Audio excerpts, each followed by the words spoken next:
listening to the Bailey Scott Podcast. Stay tuned. Hello, everyone. How are you doing today? Thank you so much for being here. So, today I wanted to speak on a topic that I really resonate with. It's something that I have been working on for so long. Probably I would say about over a year now. Yeah, I would say about over a year. I've been working on something that we all know, self-love. I want to talk about self-love and kind of more specifically with my journey with it, not very much like self-love in general. I will talk about that too, but I mostly just want to talk about my journey to possibly help you in your self-love journey. And, it's something that should most definitely be normalized. Self-love, being selfish in a self-love kind of way, not in a damaging kind of way. Kind of just doing what you prefer, doing what you love to do, setting boundaries, being your own person. So that's really what I want to talk about today. So, 222, that's a good sign. So, I began my self-love journey by, I would say journaling and meditating. I feel like that's where it began for me because I was channeling my emotions and meditating was helping me calm the external thoughts that were coming from a place of anxiety and insecurity, and meditation helped me kind of collect these thoughts, I guess you could say. So as I was meditating, I would try to keep a clear mind, focus on my breath, and then see what came up for me. And I noticed that while I was meditating, I was just not very tender to myself. I wasn't very soft and genuine. I was just kind of focusing on my breath, but weird thoughts would come into my mind. And, of course, thoughts happen. But I didn't like them. As time went by, I realized I don't want to talk to myself like this anymore. And it was a hard realization because I realized how long I've actually been talking to myself, like self-abuse in a way. And it was very toxic. So I wanted to release that, but I didn't know how because I was just like, my thoughts are my thoughts. What am I going to do about that? So my self-love journey really began once I started internalizing who I am as a human, not just by journaling and meditating, but also by seeing how I interact with people, seeing how I am, how I come off to strangers or people I love. So I started realizing and recognizing my red flags and I guess my flaws, noticing what I have internally that could be deemed as toxic. So a red flag that I noticed in myself was that I would create these scenarios and they never ended positive. For some reason, I would always create scary scenarios in my head. I would always overthink. And I realized, it didn't always end negative. Whatever I was overthinking or overanalyzing about, it never really ended bad. But I never really made myself feel better if the end result was good. Does that make sense?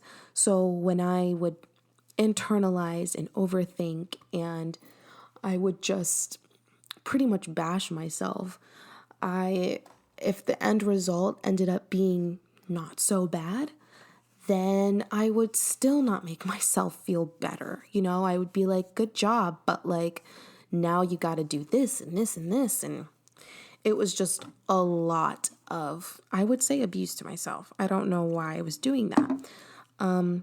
So for example, I used to do musical theater all the time, and right before I would go to auditions, like of course I would try to like talk myself into like, you can do this, like it's going to go great, whatever. But there were always those external thoughts that were saying everyone is better than you, and you honestly, I don't think that you'll get in. You might not get in. Just going with that mindset, you might not get in. And of course, when it comes to auditions, you got to think realistically, but there's also this part of you that should be like, if you genuinely want this, which I always did, then you will get it. And it's almost like whenever I genuinely wanted something so bad, no matter what my thoughts were, I would always get it. And it made me feel good for a short period of time. And it's almost like I didn't let the reward sit. And so I would go to these theater rehearsals, and I would go to school, and I just never felt like, I always felt like there was something wrong with me. I always felt like I stood out. I always felt like my brain just didn't work the same as everyone else's. And I don't know why I would think these things about myself, but I think it came from a place from when I was a child. I was just kind of surrounded by people that I guess I didn't fully align with. And it made me think things that it brought me down to their level, I guess.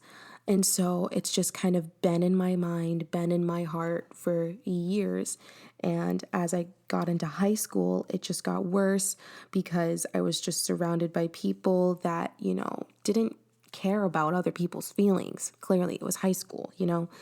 So I didn't make that many friends. I didn't really want to be a popular person. I didn't want to socialize with anyone really other than my small little 5 friends. So I feel like once I realized that I had this mental block that didn't let me think too positively for too long, it was just detrimental to me. So that's another one of my red flags, or another one of my flaws, is the fact that I didn't, or I don't, sometimes it still happens, I don't let myself think positively for too long. There's always this really weird negative thought that likes to pop into my head, like mid happiness. You know what I mean? It's just this random little thought that'll be like, okay, but like Bailey, it's not going to work out right. And it's exhausting. You know what I mean? I feel like that I do deserve to feel good for a long period of time. So why are these thoughts coming into my mind? I never could really channel why they keep coming. And I feel like that's why I need therapy in a weird way. I don't have a therapist. I would like therapy, but I would also really, really prefer a life coach. So I feel like that if I could somehow figure out why I can't let myself think happy thoughts for too long, it just makes me feel like that it's unrealistic. And it's not that I think happy thoughts all the time. It's that I like having a more positive outlook on life than having a negative outlook. Of course, negative things happen. Of course, bad things happen, but it's all your mindset. It's all how you choose to think. It's how you choose to react. And I used to react a lot, and I used to let my emotions get the best of me, and I would scream and cry whenever people didn't want to call me, or I would just internalize everything, and I would overthink everything, and I wouldn't just let myself be. So I realized that was one of my red flags, and I would journal about it, and I realized that that's something that I want to release. I want to love myself. I want to talk to myself nicely. I want to have a positive outlook on life. I don't want to feel controlled by my thoughts and emotions. I want to go by how my body feels. And half the time, my body felt like I was a positive, happy person that people wanted to be around, but I always would let my thoughts control my emotions. And then my drive was to always, don't get too happy, pretty much. So that's what I realized one of my red flags was. And if you notice that in yourself, I really want you to understand that that is most definitely something that you should release, because human beings deserve well-being. And I believe I said that in the last episode.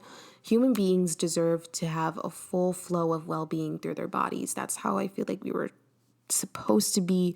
And of course we have emotions. Of course, sad things happen and emotions create, and it's just being a human. But it's all the mindset that you attach to it. So if I had a negative mindset and I was always overthinking and always creating scenarios, then it just wasn't a good mix. But the fact that I'm striving for a more positive mindset, then it's creating more positive scenarios. It's creating happier and more positive feedback in my mind than the negative. So another thing that I would like to touch on, I did touch it in a couple episodes ago, but my insecurities have been such a, significant part in my self-love journey. And I feel like it is in everybody's, because we all have insecurities. But once I realized what each insecurity was, I would fixate on it and fixate on it. And that's when I was in high school. I would just fixate on these emotions or these insecurities. I would fixate on these insecurities that I felt were holding me back. But I was just like, you know what? I'm doing my makeup at the same time that I'm recording this. So if I sound a little strange, then I'm just doing my makeup. But I would let insecurities kind of drive me to what I decided to wear, what I decided to post, or what I decided to just look like or hang out with, or whatever. I would just let my insecurities drive me instead of letting passion and excitement and the unknown drive me. So I felt like my insecurities mostly came from when I was in high school, kind of just like with anybody, but it mostly started in middle school, if I'm going to be honest. So in middle school, to get specific, in middle school, I remember being in gym class, and we had to change in front of a bunch of girls. Of course, we had to change into our gym clothes. And I just remember this girl telling me, like, you don't shave your legs yet? Like, girl. And I just remember her judging me. And I was just kind of like, what do you mean? Like, of course I don't shave my legs. I was literally in 6th grade. Like, literally 3 months before that, I was in 5th grade. No, I'm not shaving my legs. You know what I'm saying? Like, I'm literally like 12. I'm not going to shave my legs. You know what I mean? But that's kind of where the insecurity around my legs came, because once I realized that I had hairy legs, I just didn't like my legs because I was overanalyzing them. I was overlooking at them. And I'm realizing in the book that I'm reading, it's called Supernatural. It's saying that once you create one thought, it drives an emotion, and then it's just pretty much a spiral from there. So once you go from one thought to one emotion will create another thought, and then another thought will create another emotion. And it's just kind of like this weird cycle from the brain to the body, the body to the brain. And it's just a lot to grasp. So I know that when I was younger, I was overanalyzing my body once people would be saying things like that. And so this is going to sound so strange, really weird story. I was in gym class again, and this same girl was looking at my body, and I don't know why. No one else has said this. No one else in my whole life has ever said this to me except this one girl. So she's looking at my body. Again, I'm like 12 or something. I have like no ass. And she's looking at my body and she's like, it looks like you have a third butt cheek. So like, I have butt cheeks. This is so weird. But right at the spine of right at the bottom of my spine, I just have this tiny little bump. It is a very tiny bump. It is just, I don't know, it's right above my butt crack. It's so awkward. And it's just a tiny little bump. And she was analyzing my body so much. She was analyzing it more than I was because she pointed that out to me. And ever since she pointed that out to me, I have noticed that about myself for up until now, pretty much. And I would just look at my body, and every time I took like a bikini pic, or every time that I would like look in the mirror and, kind of like put on my underwear or wear a bathing suit or whatever it was, I would always notice my quote unquote third butt cheek.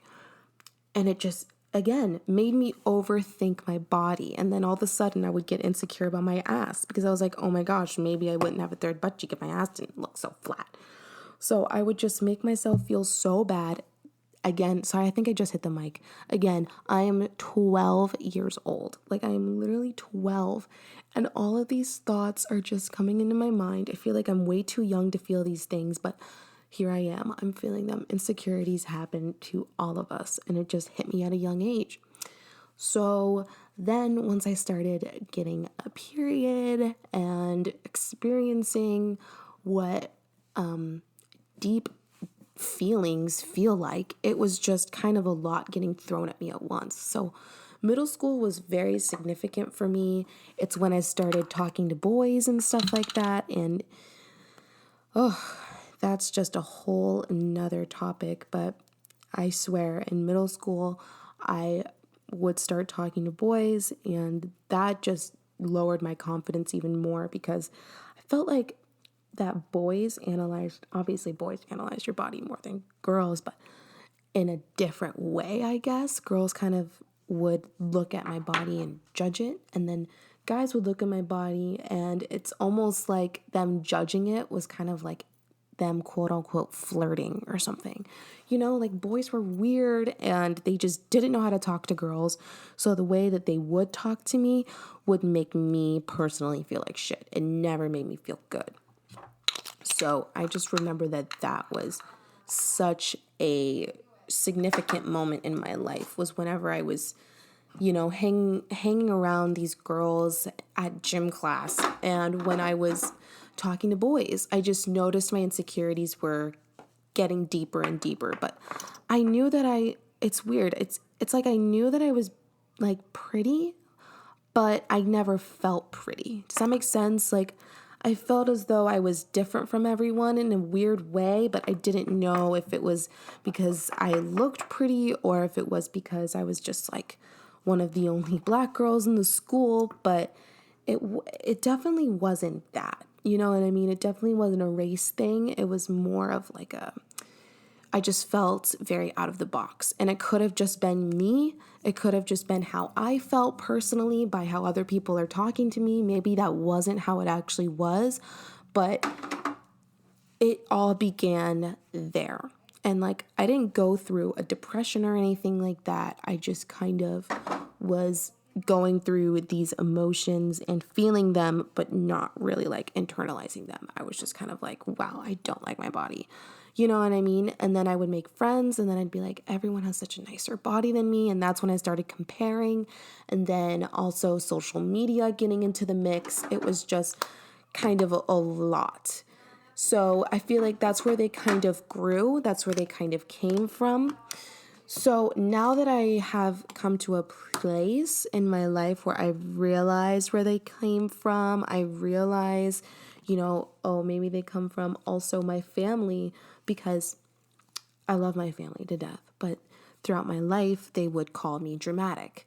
And I kind of still get called dramatic, you know what I mean? But it's like I'm taking it in a different light. But as a kid and middle school, high school, I've always been called dramatic by my family. It's just been something that they'd love to call me because I feel a lot of things. As you can tell, I feel a lot of emotions. And I was a young girl, and I would just feel these things, and I would cry a lot, and my family would just call me a drama queen, call me dramatic. And so that stored insecurity in me, thinking that feeling emotions is weak, or feeling emotions and expressing them is wrong. So that's when I started kind of feeling things and not telling anyone. And I didn't like that because I wanted to tell people that I was feeling this sadness about myself. And that's where my friends came in and they were like, Bailey, like, you're beautiful. Why are you thinking these things? And I was just like, I don't know. No one's really telling me not to. You know what I mean? It was just really weird. And it was just, and also at the same time, my friends are going through insecurities. So it's just like we're young, we're kind of all going through these emotions at the same time. And it's just very weird. It's very sporadic. But it all kind of stemmed from middle school, I guess, and boys and girls and just weird young hormones. It was just a lot. So I started to realize that it came from that place a little more recently. I didn't really know where my insecurities specifically truly came from, until I did the work and I realized, like, wow, like it actually came from this girl saying this to me in middle school, and it came from this boy saying this to me, and it came from this and this and that. And, once you start actually like internalizing, like, why do I actually feel this way about my legs or my butt or my nose or whatever it is? Why do I actually feel this way? You know what I mean? Once you start realizing, like, did someone say something to me when I was a kid? Was it something that has always bothered me? What is it? You know what I mean? So what I did to accept these things about myself was I would, instead of looking in the mirror and pointing out the insecurities and pointing out the, things that I obviously didn't enjoy much about myself, I started pointing out those same things and pointing them out as my favorite part of me. And it took me a long time for me to actually mean it. And, for a long time, I felt like that I was just never going to look the way I wanted to look. I was just like, I want to get surgery. I want to look like I literally wanted to have a BBL at like 16. I was like, when I'm 18, I'm going to get a BBL. Like, girl, no, you're not. Like, you are a senior in high school. You are not going to get a BBL when you're 18. But I deadass made a notes tab in my notes when I was a little teenager saying, when I'm 18, I'm going to get a BBL, I'm going to get a tattoo, I'm going to do this, I'm going to do that. I did none of that when I was 18. But I just was so insecure about these things. And I was just like, you know what? Instead of a BBL, let's just work out. So I would go to the gym. And then it's almost like I created a weird relationship with the gym. Like, it was so weird. I started to like compare myself to people at the gym, or I started comparing my routine with like people on YouTube or like stuff like that. You know what I mean? I always was just comparing my routine and my workouts and how my body looked to everyone else. And I was always shaming myself. It was never like, oh, I look so much better. It was always like, wow, I'm so much worse. And I don't know where that stemmed from. I genuinely don't. I could honestly not tell you. But I feel like I could tell you. I think it stemmed from whenever I would do track and I was on JV. If you know what JV is, I think it's junior varsity or something.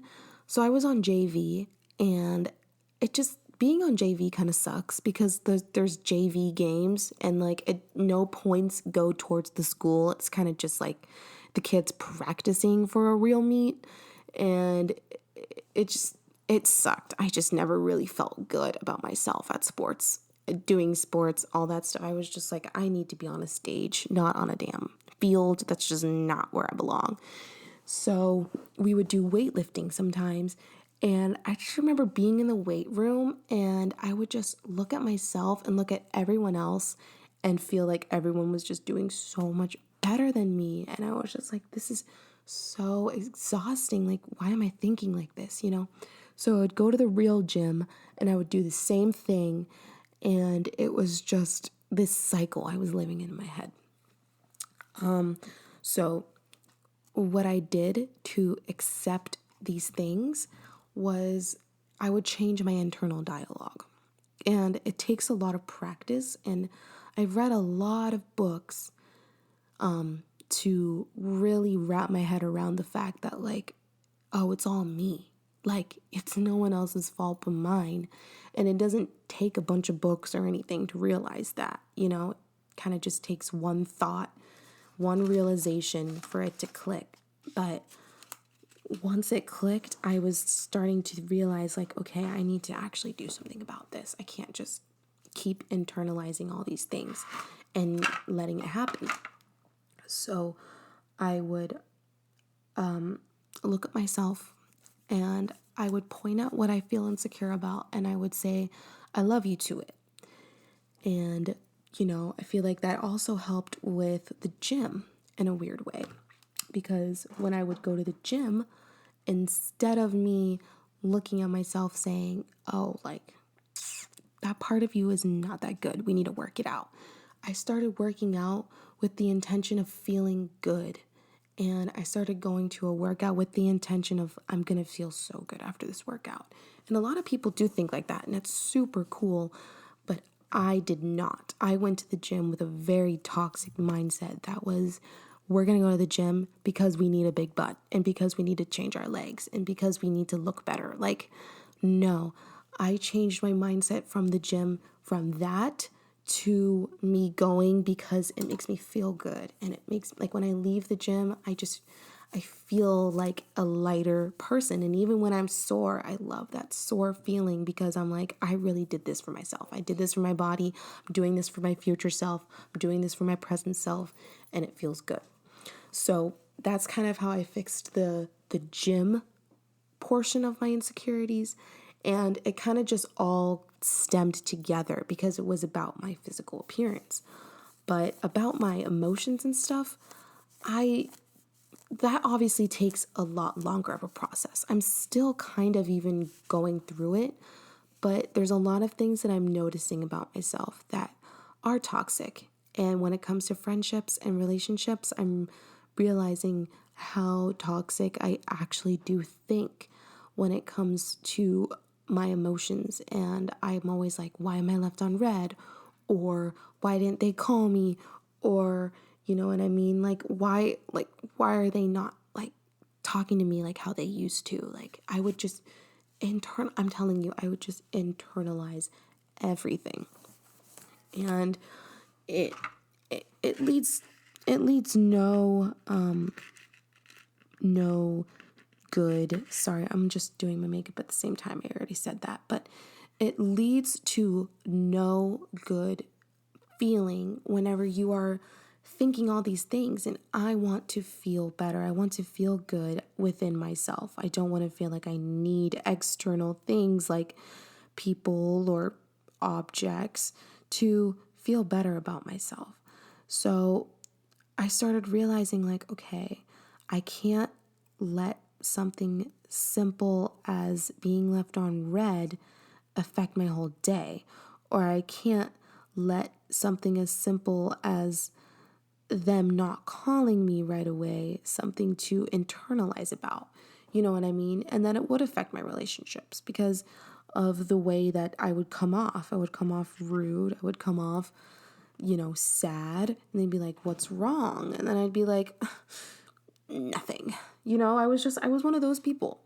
And I'm sorry, but nobody likes to be around that kind of person. No one likes to be around someone that can't vocalize why they're upset, and that was me. I was never really able to vocalize what I was upset about. So I would just kind of internalize all these things, and then I didn't blow up on anyone ever, really. Whenever I did express how I felt about things, it always kind of just, I guess, worked out in my favor, but not always. Sometimes it would lead to a fight, and nobody likes a fight. So I just completely let my emotions get the best of me. I let my thoughts get the best of me, and it ruined a lot of things. You know what I mean? It didn't ruin things, but I definitely let things get to a point of, I guess, not where I wanted them to go. And so That's why I realized I need to not let my anxious thoughts overdrive reality, because I would let anxious thoughts can affect my reality, and it almost morphed my reality, because the thoughts were so weirdly negative and detrimental. It would affect my reality. And I started to realize that more and more, that I'm diving more into myself and self-love and in this self-development journey. I'm realizing if I'm creating these negative scenarios, or if I'm creating these like anxious thoughts, it's going to feel more anxious. The outcome might come out more negative than positive. And, I might view it negative, even if it does come out positive. That's just, I was starting to realize those things. So, what helped me kind of, release the feeling of needing to control everything, I just started doing a lot of releasing, a lot of letting go, a lot of accepting, you know? So instead of reacting to a lot of things, what I started doing was accepting those things that would happen. If a problem came up, instead of reacting, I would find a solution. And finding a solution was always the best option. Things would always kind of play out more in my favor once I found a solution to things. And like I said, I wouldn't do that a lot. I would kind of just create scenarios, and if a problem happened, I would therefore create a negative outcome and react and respond not so positively. And I feel like realizing that you need to let go of control and learn to accept, that's when you can really do the deep diving into yourself, because accepting things instead of reacting to them can really help you realize, okay, how would I have reacted to this versus how am I going to react to it? You know what I'm saying? And like sometimes it takes no reaction, and that's all you really need. Sometimes you just need to think of a solution. And a lot of people that I've noticed in my life that made me want to develop this self-love journey was the fact that a lot of people just react, and not a lot of people want to really find a solution, I guess. No one really wants to dive deep and realize, like, wait, why am I reacting like this exactly? Oh, you know what I mean? Not a lot of people do that.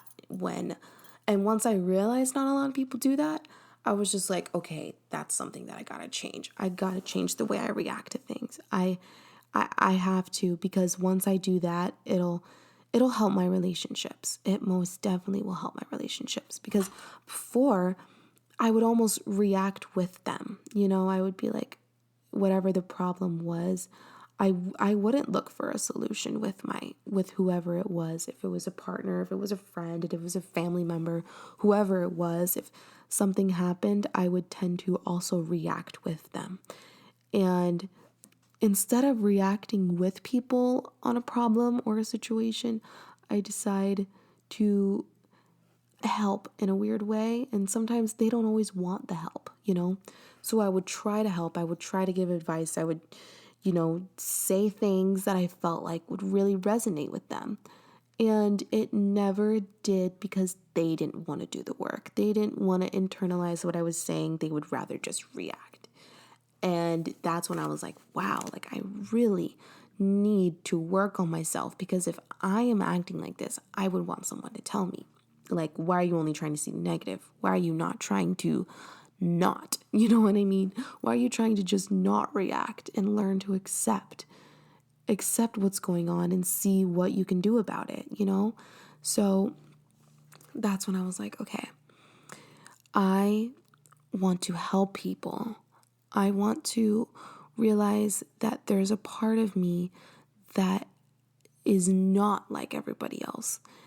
And I want to release that part of me that reacts and that adds to the drama. I can't. I can't be that. I want peace. I want ease. I want alignment. Once I realized that I wanted all those things, it's almost like abundance, but also solitude was, sorry, I hit the mic, but also solitude was entering into my life. And solitude is not a bad thing. Being alone is not a bad thing at all. If anything, it's the most significant time of your life. Kind of going through that right now. I'm kind of in a solitude state. I have a lot of great people in my life, but where I am right now in my life, I'm really trying to just focus on what I want, what I need, and focus on where I feel like I physically need to be in my life, because I am physically in an environment that isn't helping me grow. But I am growing every single day. I'm growing more and more into my highest self, into my highest being. But my environment isn't helping me grow. So what I decided to do is take full responsibility and go full in with my self-love, with faith, and I'm chasing my dreams, and I'm going to be moving to California, and I'm making decisions and I'm being selfish in my own way.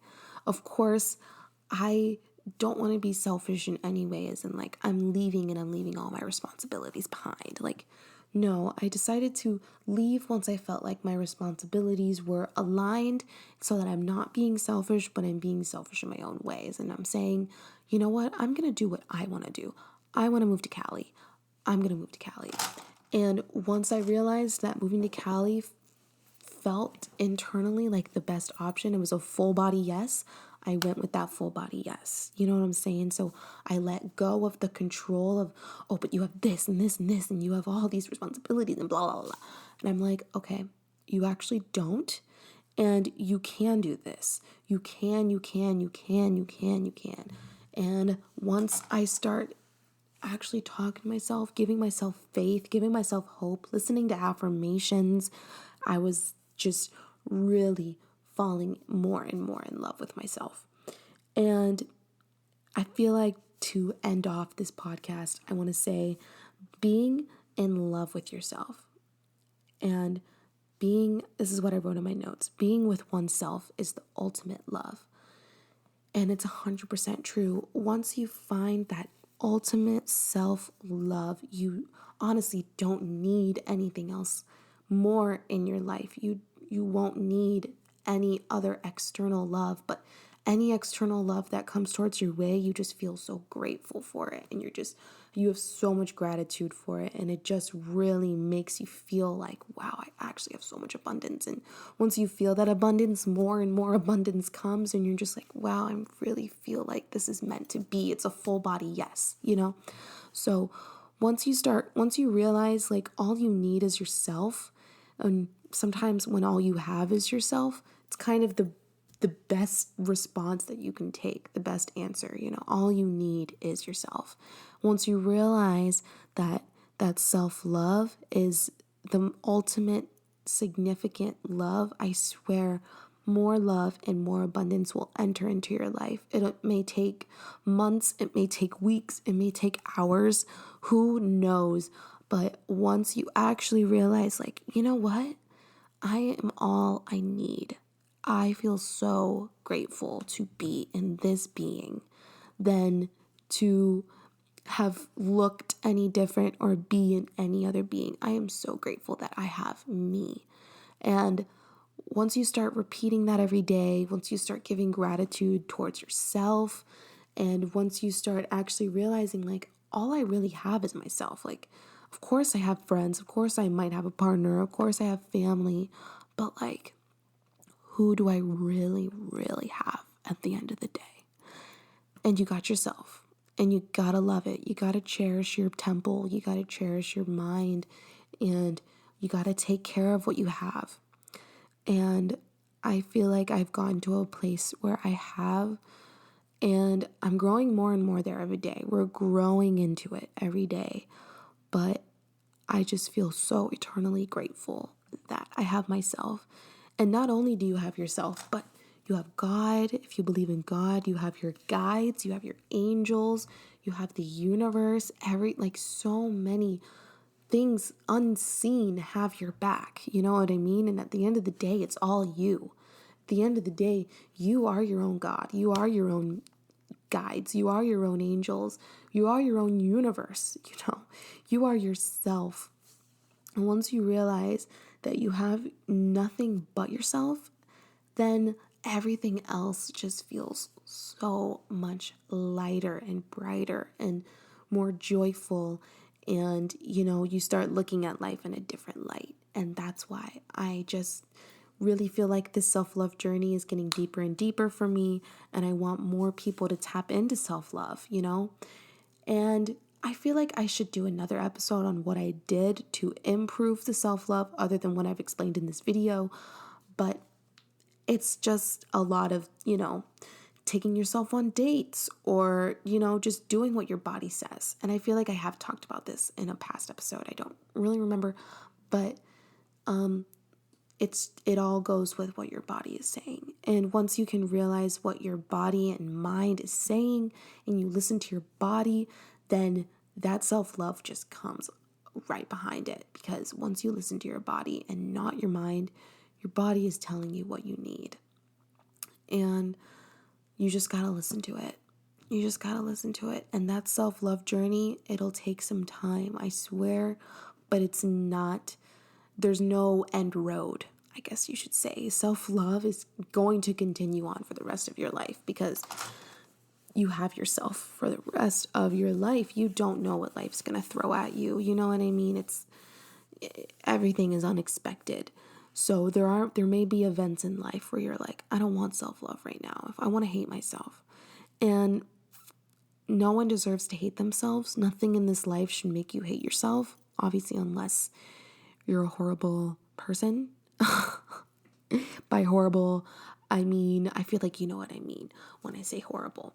But if something is not your fault or if something out of your control happens, there may be times where you don't want to love yourself and you don't want to look in the mirror and say, I love you, thank you for trying.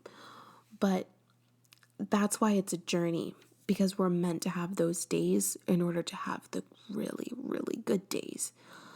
So I want you to take from this podcast that being with oneself is the ultimate love. And I'm just going to say that you deserve it. You are in a position to love yourself, and you need to, because once you do, you'll realize the abundance that comes with just simple self-love. So I'm going to say it. I love me. Say it back. And I'm going to have a lovely, lovely, lovely life, no matter what is thrown at me. Say it back. Alrighty, guys. Thank you so much for listening to this podcast. I had a great time talking about this. I finished my makeup. It was kind of all over the place. Sorry about it. But hey, gotta love it, right? So I'll talk to you guys tomorrow and have a great rest of your day, night, whatever. I love you.